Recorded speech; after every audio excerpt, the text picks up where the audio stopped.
जिना की इब्तदा कैसे हुई और किसने की? कायनात में किस बदबख्त इंसान ने जिना का इर्तिकाब किया? जब हजरत आदम और हजरत अम्मा हवा अल्लाह के हुक्म की नाफरमानी करते हुए शजरे ममनुआ का फल खाते हैं तो अल्लाह सुब्हानहू व तआला ने इन दोनों को जन्नत से निकाल कर जमीन में उतार दिया और फिर अल्लाह सुब्हानहू व तआला के हुक्म से ही हजरत आदम और हजरत अम्मा हवा के यहाँ औलाद पैदा हुई। बाद रिवायात के मुताबिक हजरत हवा को 20 हमल ठहरे जिससे 40 बच्चे पैदा हुए और हर हमल से एक लड़का और एक लड़की की पैदाइश होती थी। हजरत आदम अलैहिस्सलाम चूँकि कायनात के पहले इंसान थे और जमीन पर हजरत इंसान की नस्ल बढ़ाने के लिए एक हमल से पैदा होने वाले लड़के की शादी दूसरे हमल से पैदा होने वाली लड़की से कर दी जाती थी, जबकि दूसरे हमल की लड़की की शादी पहले हमल के लड़के से की जाती थी और एक हमल के बहन भाई अल्लाह सुब्हानहू व तआला के हुक्म से आपस में बहन भाई करार पाते थे। इसी दौरान हजरत आदम अलैहिस्सलाम के यहाँ काबिल और हाबिल दो बेटे पैदा हुए। काबिल की बहन अकलीमा बहुत ज्यादा खूबसूरत थी, जबकि जो लड़की हजरत हाबिल के साथ पैदा हुई वो इतनी खूबसूरत नहीं थी।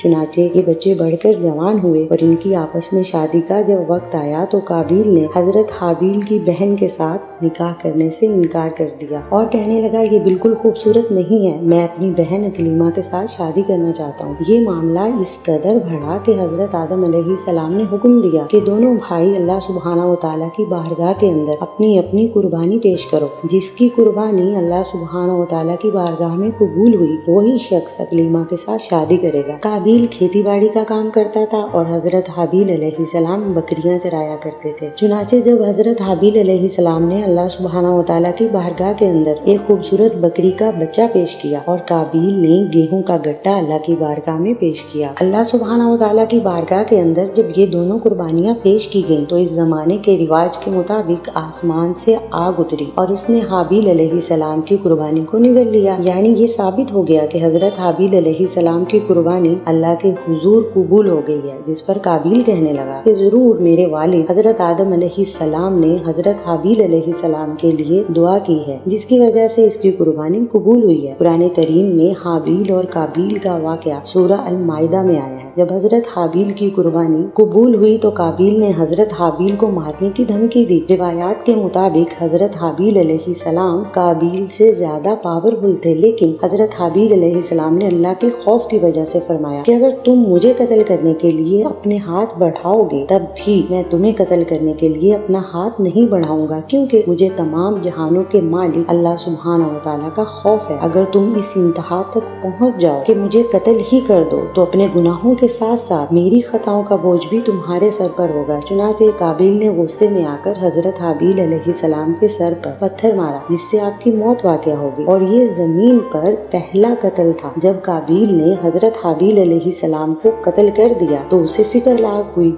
कि इसकी लाश को कैसे ठिकाने लगाया जाए। वो हजरत हाबिल अलैहिस्सलाम की लाश को अपने कंधों पर उठाए कई दिनों तक मारा मारा फिरता रहा। फिर अल्लाह सुब्हानहू व तआला के हुक्म से दो कौवे आए और उन दोनों ने काबिल के सामने झगड़ा किया। एक कौवे ने दूसरे कौवे को मार दिया। फिर इसने जमीन खोद कर मरे हुए कौवे को जमीन में दबा कर इसके ऊपर मिट्टी डाल दी। काबिल ने जब कौवे को देखा तो अफसोस करने लगा कि मैं अपने भाई की लाश को भी ना छुपा सका। फिर उसने भी इसी तरह किया और हजरत हाबिल अलैहिस्सलाम को जमीन के अंदर दफन कर दिया। जब हजरत हाबिल की लाश दफन हो गई तो काबिल अपनी बहन अकलीमा को लेकर शैतान के मशवरे पर यमन की तरफ रवाना हो गया, क्योंकि मुसलसल शैतान उसके पास आता रहा और उसे डराता रहा कि तुम्हारा बाप तुम्हें कत्ल कर देगा। लिहाजा वो अपनी बहन को लेकर दूर दराज वादियों में फरार हो गया, जहाँ उसने सकूनत इख्तियार की और वालिद के दीन को छोड़कर पहले आतिश परस्ती बाद अज़म बुत परस्ती भी शुरू कर दी। दुनिया में कत्लो गारतगरी, हसद